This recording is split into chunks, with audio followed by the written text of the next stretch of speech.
Hello everyone. Welcome back to our channel, Immigration Canada. Canada's student visa surge ends. Why new arrivals just plummeted by a staggering 97%. Canada's international education landscape is undergoing a noticeable shift. New data from Immigration, Refugees and Citizenship Canada reveals a significant slowdown in newly approved study permits after the government introduced stricter controls. The updated framework is part of a broader strategy to manage population growth and reduce pressure on housing and public infrastructure. Study permit approvals drop sharply. Recent IRCC figures show that only 2,485 new study permits were issued in November 2025, one of the lowest monthly counts seen in years.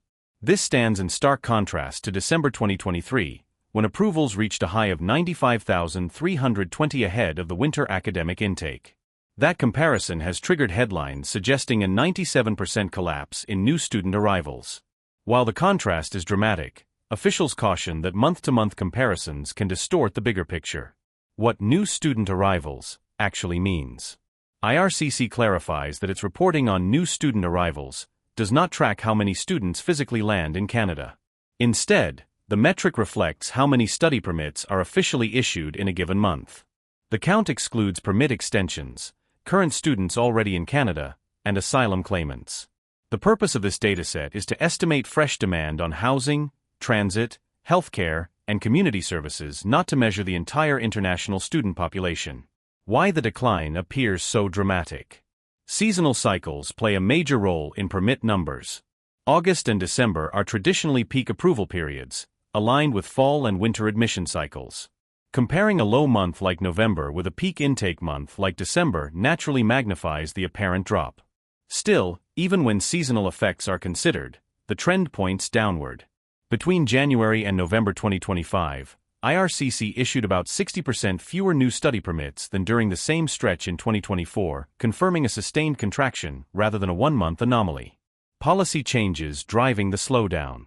According to IRCC, the reduced numbers are intentional.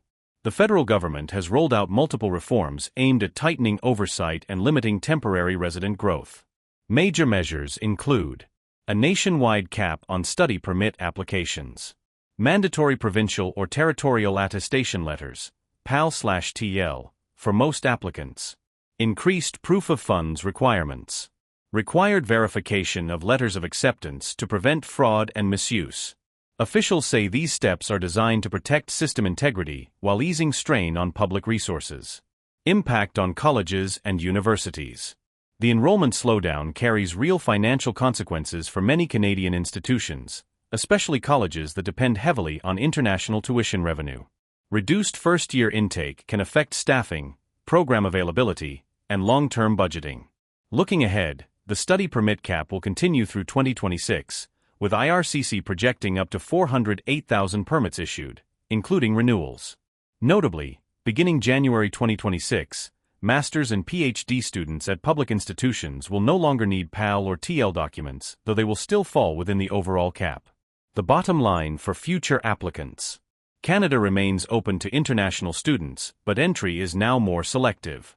Strong financial proof, verified admission offers, and precise documentation are becoming decisive factors.